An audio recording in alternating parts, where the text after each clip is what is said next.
what is so unique about the messenger Muhammad sallallahu alaihi wasallam? And I'm going to highlight, inshallah, 5, if time will allow, 6 points. Number 1, the way Allah subhanahu wa ta'ala had designed the whole world events around Prophet Muhammad sallallahu alaihi wasallam, how events unfolded around Prophet Muhammad sallallahu alaihi wasallam, that was very unique. Starting from the journey of Ibrahim alayhi salam for no obvious reason towards a place which has no value on the map of the world. There was no sign of life. And Ibrahim alayhi salam migrates with his little child and wife, middle of desert, and leaves his child and wife. And then he raises the walls of the first place of worship for humanity on this planet. And all that happened not randomly, but that was the plan of Allah subhanahu wa ta'ala. And then from the generation of Ibrahim alayhi salam, after Ismail alayhi salam, 3,000 more or less years passed. And then we see coming of Prophet Muhammad sallallahu alayhi wasallam. Hazrat Abdullah bin Masud radiyallahu ta'ala anhu says that when Allah chooses the Prophet, He chooses his ummah also at the same time. And we see the beautiful souls, how Allah subhanahu wa ta'ala has handpicked and had put around Prophet Muhammad sallallahu alaihi wasallam, starting from Khadija radiyallahu ta'ala anha, Abu Bakr radiyallahu ta'ala anhu, and then list goes on and on. Zayd bin Haritha, Bilal bin Habshi, and then we see Umar radiyallahu ta'ala anhu, we see Ali radiyallahu ta'ala anhu, and we see Abu Ubaidah bin Jarrah, we see Muaz bin Jabal. Beautiful souls. And that was part of the plan of Allah subhanahu wa ta'ala to put these beautiful souls to help Prophet in his mission. I want to highlight here one aspect of the life of the Prophet. When Allah subhanahu wa ta'ala was placing these beautiful souls around Prophet Muhammad sallallahu alaihi wasallam, you know, one dimension of his life, that he did not have anybody for emotional support inside his home. His mother passed away when he was 6 years old. So there was no woman character inside his home to emotionally support him and help him. Allah subhanahu wa ta'ala provided Khadija radiyallahu ta'ala anha the biggest emotional support of Prophet Muhammad sallallahu alaihi wasallam inside his house. And then look, as a man, there is one dimension of his life, and there is a possibility that there might be a little gap in understanding of the feelings of women, understanding of the emotions and issues of the woman. But Allah subhanahu wa ta'ala designed his life in such a way that we see Aisha radiyallahu ta'ala anha, and she had lived for 46 years after the departure of Prophet Muhammad sallallahu alaihi wasallam. And she was the teacher, she was the mentor of many Sahaba, men and women. And then we see Hafsa radiyallahu ta'ala anha, the daughter of Umar radiyallahu ta'ala anhu, and she had lived for 33 years after the departure of Prophet Muhammad sallallahu alaihi wasallam. And then we see the wife who has lived the longest, Salama radiyallahu ta'ala anha, and she had lived for more than 50 years, my brothers and sisters, after the departure of Prophet Muhammad sallallahu alaihi wasallam.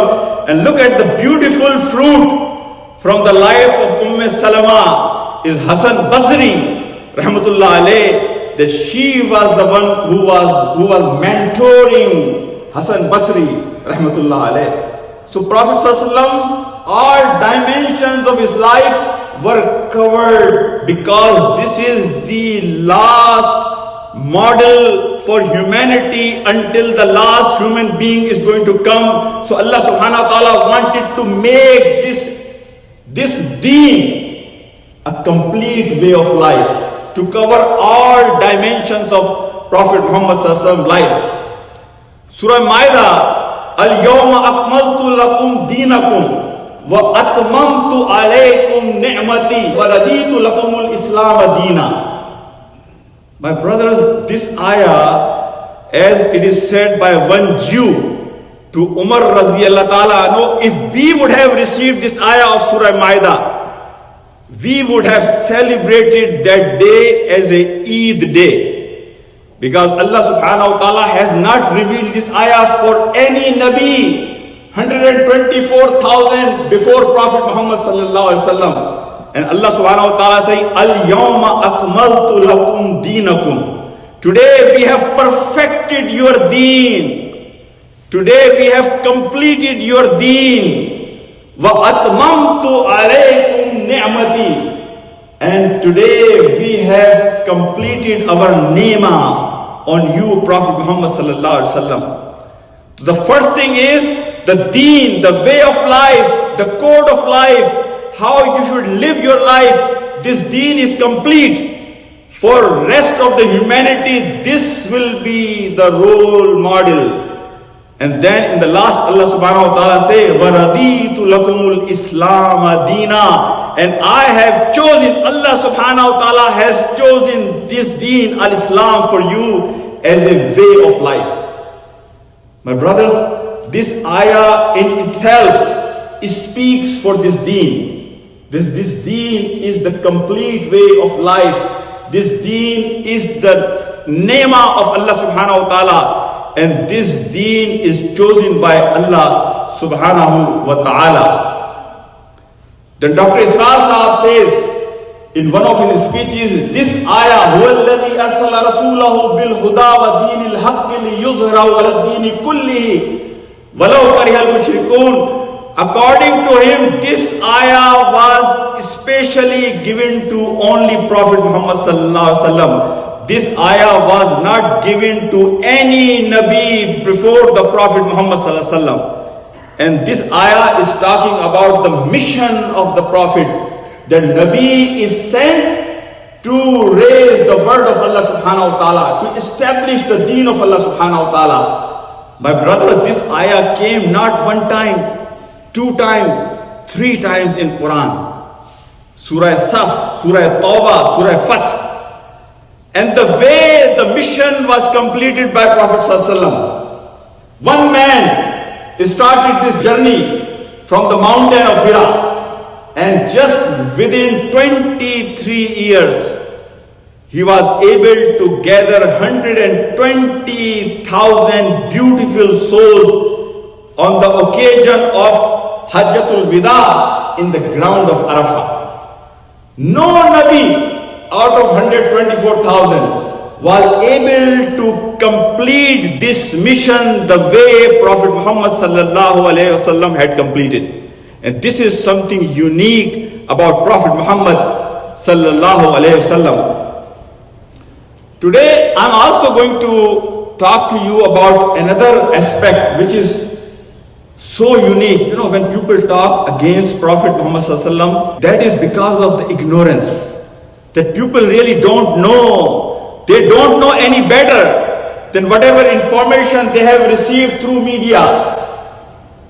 The ayah of Quran in Surah Hamim Sajda, وَلَا تَسْتَوِي الْحَسَنَةُ وَلَا السَّيِّئَةُ اِدْفَعْ بِالَّتِي هِيَ أَحْسَنُ فَإِذَا الَّذِي بَيْنَكَ وَبَيْنَهُ عَدَاوَةٌ كَأَنَّهُ وَلِيٌّ حَمِيمٌ. Prophet Muhammad ﷺ was the living example of this ayah. And this ayah is saying that evil and good are not equal. So repel, remove evil with the best deed you can do. Then you will see the worst enemy who has enmity against you.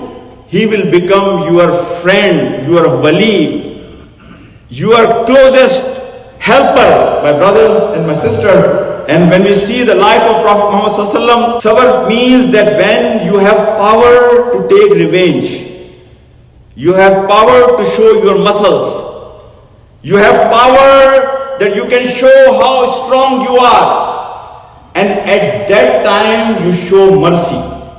And the best of the example we see in the life of the Prophet Sallallahu Alaihi Wasallam is after the conquest of Makkah. You know the formula Prophet Sallallahu Alaihi Wasallam used, and we all can use in our practical life as well. Prophet teaches us, no matter how much hate somebody has in his heart for you, but there is always a soft spot in the heart of that person. The only reason he is hating you is because he doesn't know you. He doesn't know any better than whatever information he has. And if you go and connect with that person at a human level, forget about the religion, forget about everything else, but if you can connect with that person at a human level, and then you will develop the trust that that person will open his heart for you. After the conquest of Makkah, we see not only the people who had pushed Prophet ﷺ out of Makkah, the biggest enemies of the Prophet, he has forgiven them. But you know, the important thing is that he has forgiven the people who have really hurt him in his personal capacity, in his personal life. And when we read about, Habir bin al-Aswad, and this is the man who was the reason when Prophet ﷺ's eldest daughter, Zainab Raziyallahu Ta'ala Anha, when she was migrating from Makkah to Medina. And this is the man who was poking her camel constantly through the spear he had, until the camel got so upset that he had thrown down Zainab Raziyallahu Ta'ala Anha, and she had miscarriage because of that fall. Even to that man, Prophet ﷺ on that day had forgiven. Look at, Habshi, the Vashi, and Hind. And these are the people, they have made Prophet cry. Because we know in the history that Prophet was crying after he had seen the body of Hamza Raziyallahu Ta'ala Anhu, how it was mutilated after the battle of Uhud. And who was the mastermind of that killing? Hind, the wife of Abu Sufyan. And Vashi was the one who killed. But Prophet had forgiven both of them. And that's why the famous words of Hind, that there was not a time that the most deserted tent in my mind and heart was Prophet Muhammad Sallallahu Alaihi Wasallam. But after the conquest, the life I saw of the Prophet, that he was forgiving everybody, he was the most beloved to me after that. My brothers and my sisters, and we see Usman bin Talha, he is the man who has insulted Prophet to the point when Prophet asked him in Makkah, when he was in Makkah, first 13 years of his prophethood, that Usman, let me pray 2 rakah inside Kaaba. And Usman bin Talha says to Prophet, I am not going to let you inside Kaaba. And Prophet says to him, Usman, what? If the day will come, these keys will be in my hand. And the Usman says, I better die before that day will come. And the day came after the conquest of Makkah. The keys of Kaaba were in the hand of the Prophet Muhammad Sallallahu Alaihi Wasallam. And he asked Sahaba to go and find Usman, and I will give these keys back to the person it belongs. Look at the heart of the Prophet Muhammad Sallallahu Alaihi Wasallam, that he was forgiving people who have insulted him in his personal capacity, the people who have hurt him in his personal capacity. Even to those people he was forgiving. My brothers and my sisters, I will ask Allah subhanahu wa ta'ala that He gives me this tawfiq, that we can really learn about the life of our Prophet. And once we will know his life, then we will be able to share that life, that fragrance, that light with other people. There is another point which I want to highlight here, which is so unique, that Allah subhanahu wa ta'ala did not promise, Inna nahnu nazzalna zikra wa inna lahu lahafizun. Allah did not promise with any of the previous books that I am the one who is revealing this book and I will be the one protecting it. But for Quran in Surah Hijr, Allah subhanahu wa ta'ala is saying that I am the one who is revealing this Quran, this Noor, this light. And this is my responsibility that I will protect this book. I want you to pay attention here. This ayah came where? In Surah Hijr. Hijr means stone. And stone is something, if something written on stone cannot be changed. Everything is a phrase we use in everyday life, that everything could be changed, but something which is written on stone. This is not accidentally happened, that this ayah came in Surah Hijr. There was a plan of Allah subhanahu wa ta'ala. He put this ayah here in Surah Hijr, stone. This message of Quran, this light, this Noor is like something written on stone. No matter what happens, false prophets came after Prophet Muhammad sallallahu alaihi wasallam. And we know Khawarij came, we know Mongols came who had killed 40 to 60 million Muslims. We had seen turmoils inside our ranks. We had enemies from our own ranks. This deen had seen ups and downs. But this is the promise of Allah subhanahu wa ta'ala, that every century He is going to send one mujaddid, one revivalist who is going to refresh this deen. It could be Imam Ghazali, it could be Ibrahim ibn Taymiyyah, it could be Shah Waliullah rahmatullah alayh, it could be Maulana Maududi rahmatullah alayh. There are so many beautiful names. They have come in their time and they have refreshed this deen according to the basics, how it was started by Prophet Muhammad sallallahu alaihi wasallam. And this had happened, my brothers and sisters, because of the promise of Allah subhanahu wa ta'ala. And let me tell you, it's not only that Allah subhanahu wa ta'ala has preserved this Quran word by word, letter by letter.